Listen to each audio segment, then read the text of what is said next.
Hello, this is the A.R. Bernard Show, and I'm your host, A.R. Bernard. It's great to have you back.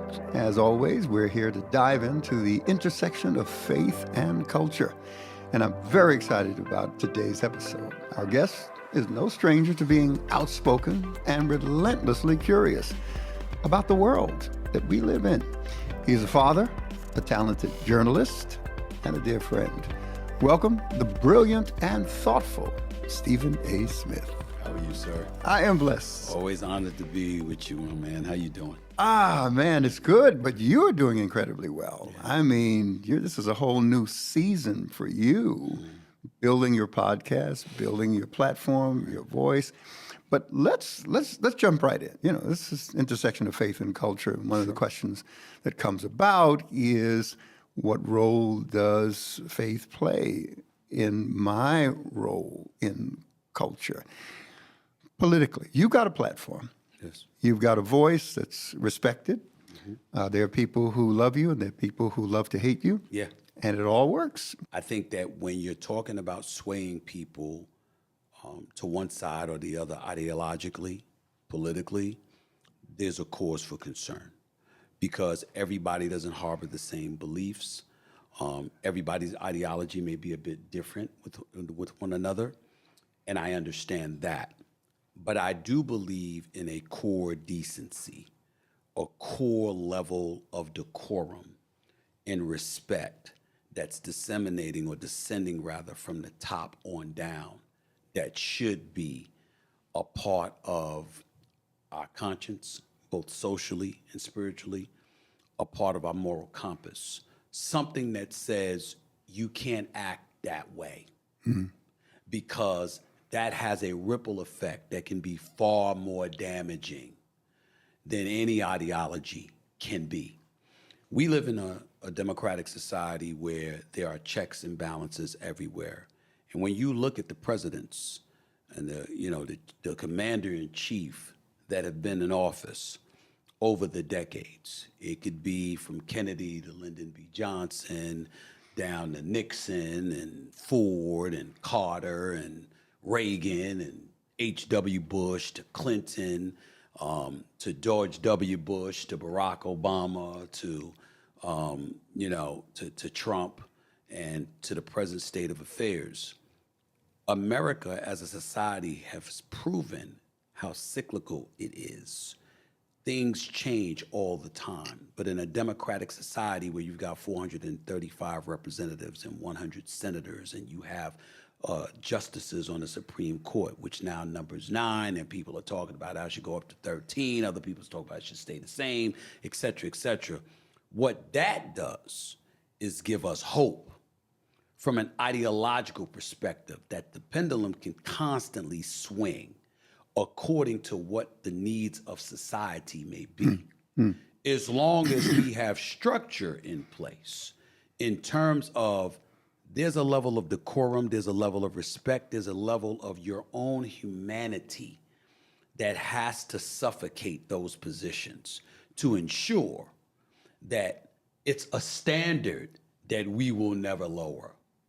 When you look at how Trump has conducted himself, the manner in which he has spoken about people, the behavior that he has exhibited, the language, the verbiage that he's engaged in.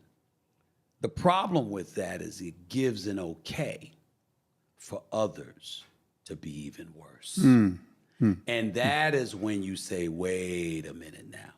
Regardless of what you may think of Trump, what you may think of his policies or whatever it is, if that's all that you disagree with, and that's your position, that's fine. America's fine. We'll move forward. We'll have our challenges, but we'll adapt, we'll adjust, we'll overcome. But when you allow that to be okay, an insurrection on Capitol Hill is the least of your problems. Instead, from a metaphorical perspective, it's indicative of the chaos that exists in our society. And it's a hint of what is to come if you continue to say it's okay. And I'm of the belief it's not okay. You know, you're giving me the impression as I listen to you that this is a higher calling for you. This is not just something that you chose to do, there is a sense of transcendent responsibility that I'm hearing in your voice and how you're responding to these issues. Do you have that sense of transcendent responsibility? I do. I don't say it glowingly. I don't say it complimentary, trying to pat myself on the back. To be quite honest with you, I say it with an overwhelming sense of weight because I don't feel like I'm somebody that asked for it. I feel like somebody, that destiny that God himself has placed in this position. Not like I'm some prophet or anything like that. I certainly wouldn't say that. You know, you're my spiritual father. I depend on you. I come to you for guidance all the time. What I'm saying is that I felt at some point I had to wake up and embrace the responsibility of being who I am. Yeah. And who am I exactly? I was supposed to be some sports commentator that aspired to and ultimately arrived at ESPN and was perceived as pretty good at my job, possibly one of the great ones. What I didn't anticipate was that I'd have the #1 morning show for 12 consecutive years. Every month, every week, every year for 12 consecutive years. I didn't anticipate that the advent of social media would come where I'd have over 14 million followers. I didn't anticipate that I'd get taped and I'd be on video and I would reach an average of 2+ billion people every year. I didn't anticipate that people would email and send social media messages from Zimbabwe, South Johannesburg, Australia, New Zealand, China, Japan, all over the world, everywhere I turn. I'm literally fearful of leaving the country most times because I don't know who's going to know me wherever it is that I choose to go. Yeah. And I don't like that discomfort in the world that we're living in. And so when I look at it from that standpoint and I see that reach, and if I'm reaching so many people, I'm not trying to be flawless. I'm not trying to come across as infallible. I actually like when I make mistakes because it reminds people that I'm human, just like it reminds me I'm human. It doesn't bother me. But I do think it's incredibly important that when somebody looks, they can talk, athletes, coach, these people don't like Stephen A. Blah. Look at me and tell me through my actions, through my words, through my deeds, do you see a human being inhumane, devoid of a soul, non-caring, not sensitive, not feeling an obligation to a higher purpose, not feeling an obligation to my employers, not feeling an obligation to myself, my family name, not feeling an obligation to my pastor and Christian Cultural Center, not feeling an obligation to anybody. Do you see that human being? In my opinion, there is no one on the planet Earth that can look at me and say they don't see. They see a person devoid of that thinking or those qualities. No, not at all, not at all. And let me respond to what you just said, because you said, I'm not a prophet. And let me say to our audience there as well, that the prophetic, and this is biblically speaking, because Dr. Martin Luther King was a prophet. There are voices who rose to the occasion throughout history, and they are, biblically speaking, prophetic voices. We attach such a religious meaning to the word prophet. Okay. The prophecy, the prophet, and the prophetic is predictive to the future, but primarily analytical to the present. The prophets analyzed the spiritual, moral, social, political, and even economic conditions of their times.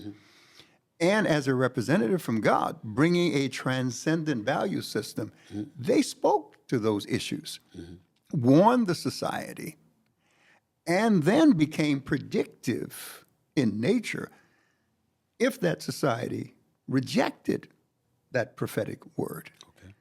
So the prophets are able to analyze trends and patterns and understand where, insightfully, where those trends and patterns will take our society. We have economic prophets. We have media prophets. We have prophets in every sphere of human activity. So you are a prophet in the sense, and I want to clarify that sense because I don't want to think in a religious sense, Right. but in the sense that you have an ability, a gifting, and a sense of responsibility to reflect on the culture, to sometimes bring an indictment to that culture and some of the institutions within that culture, to say you're falling below a moral standard. And I'm calling you out on it. Right. It's interesting how this whole idea around the word woke and the evangelicals and Christians, and look, I'm a Christian, I'm evangelical, right? But they are attacking the word woke. And whenever they use it to me, I ask you, well, define it for me. What do you mean?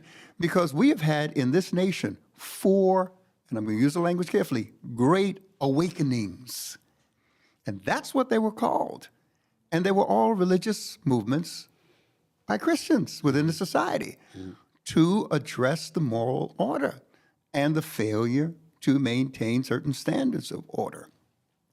So how can you go from 4 great awakenings to attacking the whole idea of being woke, being alive, paying attention to what's going on? You're prophetic in the sense that you have a unique gift to reflect and observe, but also to articulate, giving people the language to express themselves in response to what's happening in the society around them. So as your pastor, I'm telling you, Right. don't shy away from that reality. You're not going to run around saying that you're a prophet. I understand that. Right. But you do occupy a prophetic role. Well, I would say this to you. I appreciate where you're coming from. And if you say it, I'm certainly not going to deny it. But knowing me the way that you do, you know this about me. I don't preoccupy myself with thinking about not so much just how people look at me and how people think about me, but I don't preoccupy myself with the significance of my presence, my being, etc. It's a daily grind. I get up, I'm ready. I don't know how to explain it. I've said this to people on many occasions, and I love it when my colleagues say this about me. I could have, and there have been times I've been on the air and I've had an hour's sleep, an hour. The other day I was in LA. I had 45 minutes. Flight was delayed so many times. I didn't get to LA till 3. I didn't get home till 3:45, and then I had to get up at 4:30 just to be ready to go to work. And my colleagues often say to me about me, please don't even worry about him. When the lights come on, he's a different animal. And it's true, because that is me, at least when it pertains to my profession. My thing is that when we're talking about the seriousness of the kind of subjects that we're talking about, yes, I can be very analytical. Yes, I can deduce in modern day vernacular what's transpiring before our very eyes and ultimate ramifications that may come along with it. Yes, I can defer to history from time to time. But I do believe while knowledge is required, a perspective is required, a moral compass is definitely required, the word that comes to my mind, Pastor, is courage. I work for Disney. Contrary to what people may believe, I'm a very, very proud employee of Disney for this one reason above all else. People point to the strictness of it, contracts can be very, very, invasive and, restrictive, and they've got their rules, they've got their standard. This is what they've got shareholders and stockholders and everybody to answer to, and this is what they need to do. And I often tell people, you'll never hear me lament the days I've worked for Disney for however long that may be, because I'd rather work for someone with standards than someone looking for them. I'm not getting specific about what the standards are. I'm being specific about the fact that there's a clear standard. And because that standard is that standard, as it pertains to those in front of the microphone and the camera who disseminates messages to the masses, that ultimately is a reflection upon us because you represent their brand to the masses visually. They're saying, there's a standard we hold you to. We might not have to hold a producer to that standard, a camera person to that standard, and even an executive to that standard. They're behind the scenes. You being front and center, there's a different responsibility. I'm clear about that. And because that clarity exists, I'm able to then take that, and whether it's to them themselves, meaning Disney, the executives from Bye-Bye going down to the president, Jimmy Pitaro at ESPN, to the head of content, Burt Magnus, to my boss, Dave Roberts, and others, to another industry. It could be another network or anything like that. The fact that I'm policed in that fashion, I'm always mindful and cognizant of where the minefields lie. And because I am, I'm never loose enough or distanced enough to forget and ultimately fall into an abyss I may not be able to be uplifted from. Because it's that constant awareness. I'm saying, I believe that's what our society is supposed to be, as a society. If you know, you may do things, because I know I have done things where I'm like, God, I'm sorry. But let me break in there, because I could do better. This is what makes you problematic, Right. in that high-profile people's mistakes are quickly noticed and then brutally criticized. Right. And that's because of the perceived power and privilege that that individual carries. Right. You make it difficult when you own it, Yes. when you're willing to say, I messed up, I made a mistake, I own it. You know where that comes from. You know me too Come well. on, tell us about that. Tell us about that, man. Mama, the greatest woman I've ever known, Janet Smith. I've told you this a number of times over the years. It's far more easier for others to live with your truth than for you to have to live with your lies. Mama told me that so many years before she passed away in 2017, God rest her soul. I remember when I had to come sit down and talk with you about just me. I was going to therapy and stuff like that, especially after she had passed away. And I remember before she had passed away, I was talking to her about coming to talk to you because you're one of the few people on the planet I trust. And Mom looks at me and she said, don't forget to be honest. You can't be helped if you're misrepresenting yourself by, I say, well, I'm of course going to be honest. But she reminded me, because I took it later on, realizing what she was saying before she passed away. She wasn't talking to me about being honest just to you. She was reminding me to be my honest self, which I had always been, because that was how I was going to insulate myself from the shrapnel of criticism and critics that would inevitably come my way. Criticism really doesn't affect me unless they're right or they're so flagrantly and purposefully wrong that I know you're not criticizing me because of what I did. You were waiting because you want to take me down. Now, when it's that way, it's one of those two extremes. It's a different animal that comes with it. If it's the extreme that I was wrong, hey, I'm wrong. No problem for me. You got me. I mean, just the other day, I'm sitting up there, they said I made a mistake with the New York Knicks. So I know the New York Knicks. I'm a huge fan. All right, I made a mistake about one player being traded instead of the other. Who cares? Because I know that I knew that. I just forgot for the moment because I had other things on my mind. But you see other folks, and they try to label you in such a way. I voted Democrat all my life. The only Republican I've ever voted for was Chris Christie, okay, who was the governor of New Jersey, because I couldn't stand Corzine, who was going up against him, okay? So I look at stuff like that, and you say stuff, and the black community sell out, and coon, and all of these other names that they come with. Yeah. Now, that's hard to take. And why is that hard to take? Because I know who I am. And I know the people who know me know who I am. And I know the people who know me know what I have done and what I continue to do and will always do to fight on behalf of our community. So when you try to represent me in that way, momentarily, it does infuriate me. But then I remember there's a lot of ignorant folks out there. And there's a lot of folks whose definition of success is bringing you down to their level because they can never elevate themselves to yours. And I know that for a fact because when I sit up there and I tell people that I am the best at what I do, I always say it in a fashion to remind them I'm not bragging because I don't mean it that way. What I mean is I'm the best because I know I'm not.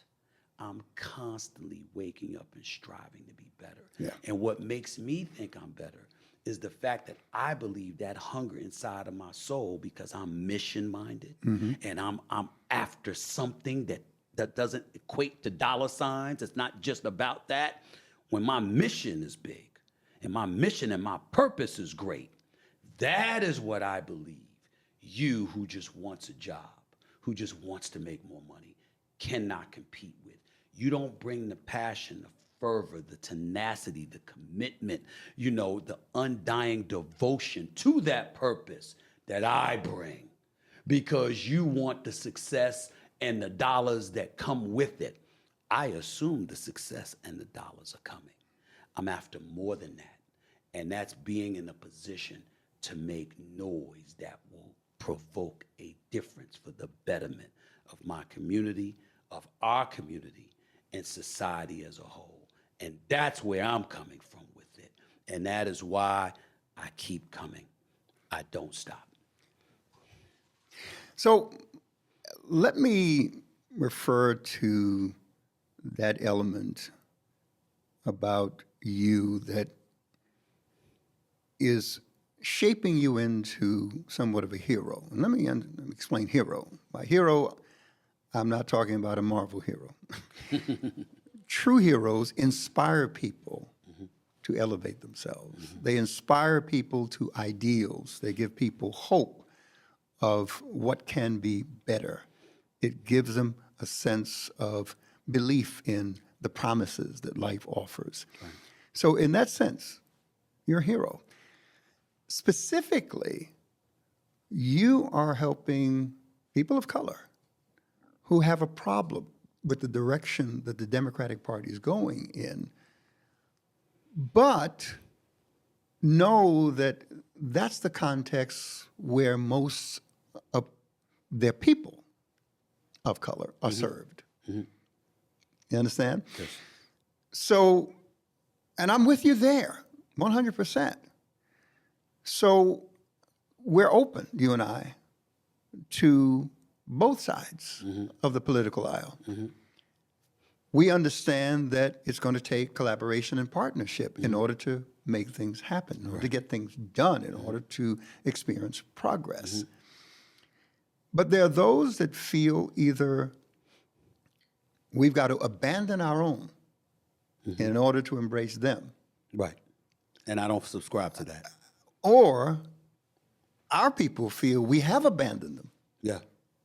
Because we understand the need to build those bridges and we embrace the other side. Speak to that.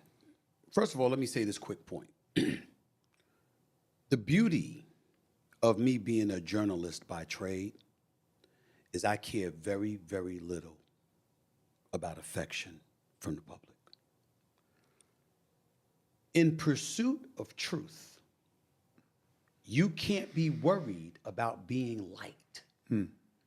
I know of very few professions that teach you that better than journalism. I'm not talking about today's version of journalism, because I don't know where that's going, to be quite honest with you, to some degree. I'm talking about how I was raised in the business. I often tell folks in professional and collegiate sports this about myself. Your personal life is your business. You don't end up in the police blotters. Your story is what you give me. Your performance is my domain. That's what you do in a public forum to be judged.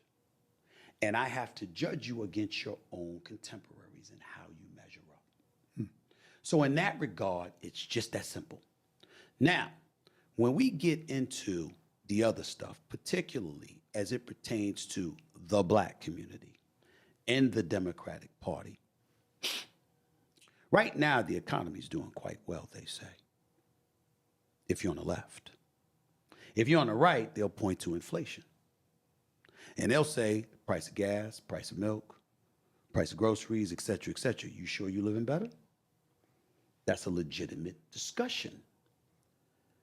To summarily dismiss that argument coming from the right just because they're on the right is foolish. I've often used this analogy. When you go to a house, you look it over, you inspect it. Even when you want it, you hire appraisers. Okay, they appraise the value of the house to make sure it's commensurate with what you're being told the cost of the house is going to be. Okay, then it's got to be inspected and all things got to be in order before you buy it. Similar with a car. But somehow, some way, with our politics, oh, we don't have to investigate you. All we got to do is hear you hate mongering about the other side or fear mongering. And that's all we need in order to know we shouldn't do that. We've seen so many things transpire throughout the years that have had the negative effects on the Black community. And I'm thinking about education reform, welfare reform, economic empowerment, etc. And the same arguments that we were having, or the same assistance that we was asking for in the 60s, the 70s, the 80s, the 90s, here we are in 2024, and we're still lamenting the same level of affairs. I'm sorry, does that mean that the Democratic Party has done enough for us? I don't know the answer to that question, but I think it's a worthy debate. So I'm looking at things like that. I'm looking at the borders, and this is why I'm paying attention. I have never, in my 56 years on this earth, heard Black people complaining about a crisis at the border the way they're complaining about now. Last time I checked, it's supposed to be in Texas. It's supposed to be in Florida. It's supposed to be in California. Oh no, why? Because we see migrants getting shipped to New York City. We see the government proposing $53 million prepaid credit cards to illegal immigrants. We know that's never been done for Black people. And yet again, whether it's xenophobia, whether it's homophobia, whether it's transphobia, or whatever, something seems to come along that drops Black folks to the bottom of the food chain. And so when I look at that, I think it is worthy of a discussion to ask the Democratic Party, devoid of the conservative movement, devoid of what Republicans are going to say, devoid of all of that, just on your own merits, ask the question, what have you really, really done for us? What have you done?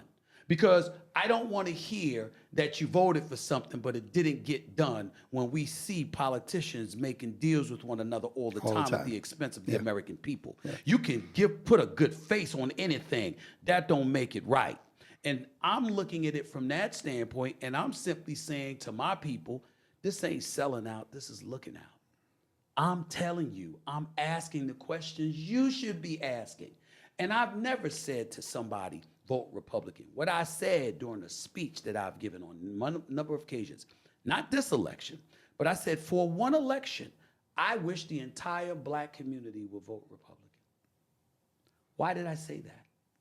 Because if you voted Republican, that means that the Democratic Party would no longer be able to assume they had your vote for granted. The reality is that since Lyndon B. Johnson signed the civil rights legislation in the law in 1964, when he said, if we do this, we'll have the Negroes voting for us over the next 200 years. That was his quote, okay? Well, guess what? For the last 50 plus years, he's right. They've gotten over 90% of our vote. And so you have a situation where, remember, a bipartisan group of folks brought that legislation to Lyndon B. Johnson's desk. But the Democrats took credit for it. As a result, blacks have voted Democratic for the better part of the last 50 years. Well, what does that mean? What that means is one party has a license to take you for granted because they know they have your vote. And the other party is completely disgusted with you because you ignored their contribution to that civil rights legislation you believe benefited you. They're offended by it, and on top of it all, they've lost all respect for you because they don't think you know enough about your history to understand and comprehend what they played a role in doing for you. Therefore, you have two parties that's not paying attention to you, leaving you disenfranchised and desolate, and big-upping other communities, the white community and now the Spanish community, the Latino community, because what is said, according to the U.S. Census Bureau report, is that by the year 2030, the Hispanic population is going to make up more than 35% of our population, which means they're going to be the dominant minority because we're stuck at our 13 to 14%. Therefore, we're disempowered, we're compromised, left continuously begging for assistance and help. And who are we begging? The same party that we've been begging for all of these years. I'm sorry, I was born at night, not last night. At some point in time, you got to show me something different. Otherwise, I'm gonna move in a different direction. You're not telling people who to vote for. You're telling them to think. Yes. And that is exactly how our system was designed, for an educated electorate. You're telling them to educate themselves about the history and what's going on. And that's to be respected and commended. But of course, that creates a lot of heat. There will be people who have a problem with that. I'm used to the heat. I enjoy hearing you preach. And if we were in the service on a Sunday, I'd be in the back saying, "You're preaching real good there, Stephen A." I don't belong in the pulpit on a Sunday morning. That much I can guarantee you that. But you got your pulpit. Right. We got about 10 minutes left. Yes, sir. People today know the glory, but they don't know the story, as they say. Tell us about the story in 10 minutes. What made you the Stephen A. Smith that you are today? You've been through a lot. Yeah. I have had the privilege of knowing you for 29 years and walking through certain seasons and phases of your life. It'll be 30 That's June, 30 years. Yeah. That's 3 decades. Yeah. And, I watched you grow. I watched you get challenged in many, many ways. Tell us a little bit about the story. And you can even advertise this book right here. I want the camera to take a look at this book. I'm going to hold it up. All right, there it is. Stephen A. Smith, straight shooter. And I know some of the stories in the book more intimately than in the book. Yes, you do. Yeah. Share with us, man, in the time we have left, that journey. Tell us the story. I think born in the Bronx, raised in Hollis, Queens, youngest of 6, 4 older sisters, a brother that passed away in 1992 from a car accident in Texas. An abundance of nieces and nephews, more than half of the 15 whom I'm daddy to, essentially, because their fathers were either not in their life or they passed away. But in the 4th grade, got left back, had undiagnosed dyslexia that we later found out, had a 1st grade reading level. And I think that the change in my life, which was in the book, was when I was on my porch crying because I was the only kid on the block that got left back, and all the kids were outside out front laughing at me hysterically. It was an incredibly embarrassing moment that I still remember over 40 plus years ago. I still remember it like it was yesterday. And I'm sitting on my back porch, and my mother and father are talking in the kitchen, and my mother's being her true, loving warrior self. You just got to get it together. We got to help him. And my father looked her dead in the face and said, "The boy just ain't smart. He's not going to be anything. You just need to get over that right now and accept it." And I heard that. and it stung me so profoundly. I was so hurt. I don't know, outside of my mother and my brother dying, if there's anything that ever hurt more to this day. But I knew that when he said it, and then my mother turned around and saw me looking from the porch into the window and seeing her, knowing I had heard him say what he said, my mother was aghast. She was like, oh my God, because she thought that was something that would ruin me. And I said, no, he doesn't know his son very well. I'm not that guy. I said, I don't know what I got to do, but I'm going to overcome it. And ultimately, I think one of the biggest moments was that. And then in the 7th grade, my teacher, Mr. Caravan, had told my mother during a parent-teacher's night, your son is not dumb. He said what you're missing is that he drifts. He doesn't know because he's not listening. Mm-hmm. He loses attention with things he's not interested in. It blows right by him. He said, but when you find what he is passionate about, you're going to have a star in your hands. Because he would see me talking to different subjects, and the more passionate I was about it, the more he saw something. And I took that, hearing that, and I remembered it through high school and college when I was in the midst of graduating with honors from Winston-Salem State University and HBCU. When that professor came to me, John E. Gates, editorial page editor, the Winston-Salem Journal, he said, you're a born sports writer. I knew that I could be special because I knew that sports didn't bore me. Because I remember what Mr. Caravan said in the 7th grade. And so I hold on to that with so many things that I do. I follow my passion because it keeps me on high alert. If I'm bored with something, I'm not going to be alert. When I'm passionate about something, I'm going to be on high alert. And when I'm on high alert, I won't call myself the best, but I know many others do. And so when I look at my life and I look at my passions and I think about the things that I want to do, I focus so much on that because I know if I'm great at it, that means I'm going to have a great impact. So if I'm going to have a great impact, why have a great impact doing something just for myself? When I can have a great impact that can serve to motivate and inspire and galvanize others. If I could do that, imagine what kind of difference I would make.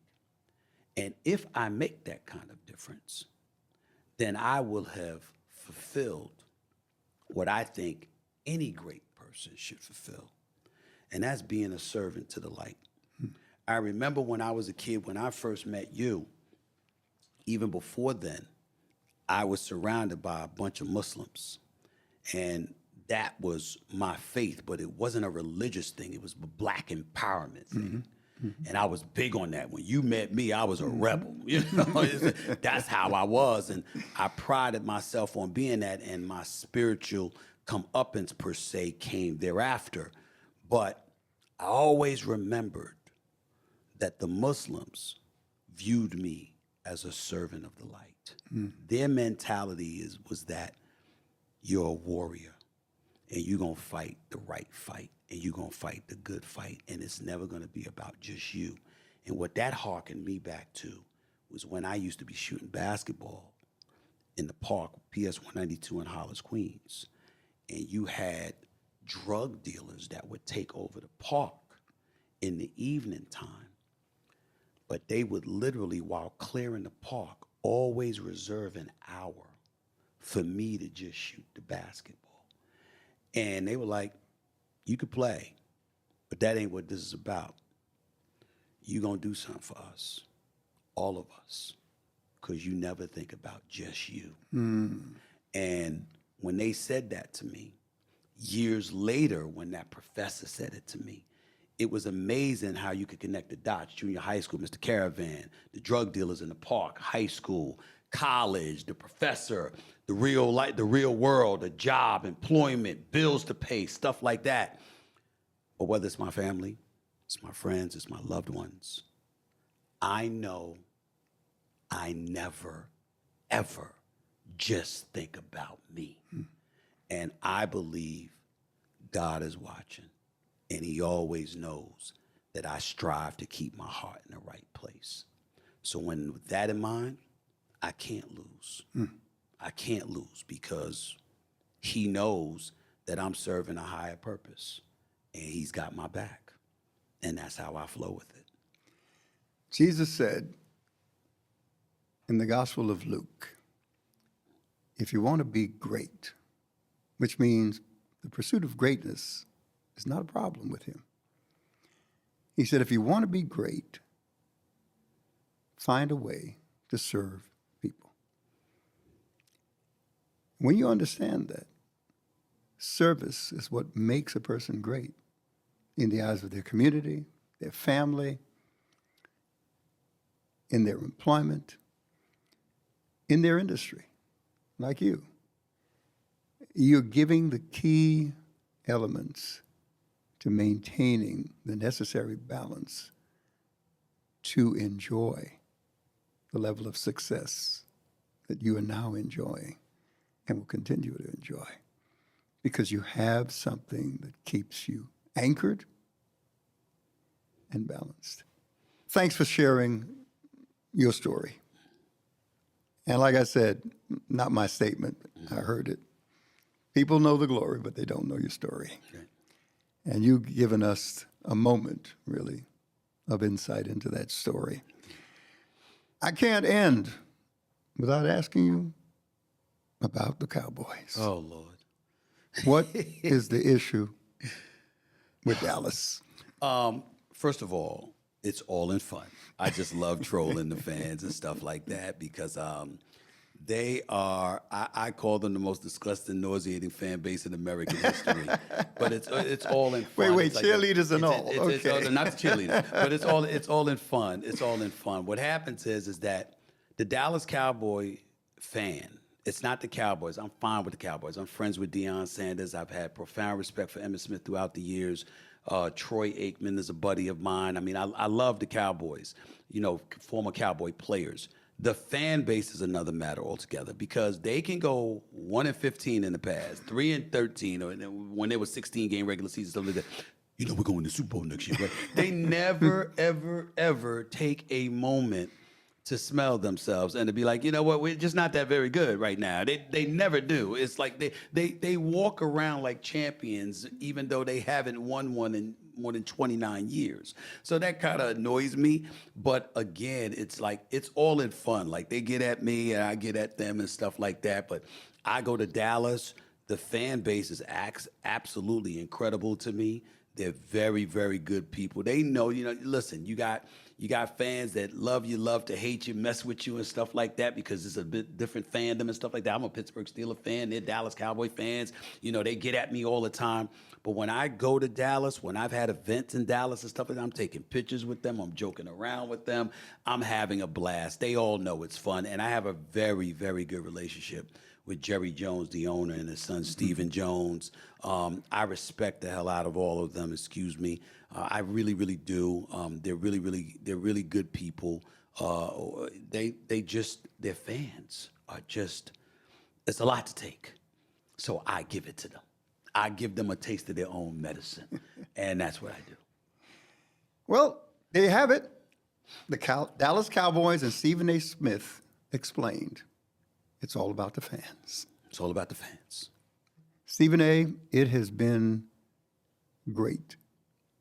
Yes, it has. Having this conversation. Always great talking to you. It's never enough time. And we will do this again, yeah. I'm sure. Yeah. I wish you all the success. You know that you're constantly in my prayers. Yes. You, those lovely girls of yours. Yes. Your family. Yeah. And all that you're putting your hand to, man. But I'm proud of you. Don't always agree with you. I know. I'm getting better. But I'm proud of you in terms of what you've accomplished. Great.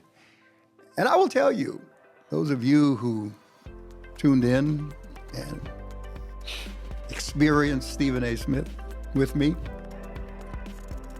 No matter what you may call it, you've got to admit that there is a transcendent divine hand at work in your life and in the world in which we live. And if you simply reflect on those moments that Stephen A. reflected on, whether it's drug dealers in a park, or a 7th grade teacher, or anyone else, those moments that give you a sense of meaning and purpose and calling, and you know that the best thing that you could do in life is to become the best version of yourself and do everything you can to make a difference. Thanks for joining me. Thank you, Stephen A. Smith, for being on the program. Really appreciate you taking the time. Always an enlightening conversation.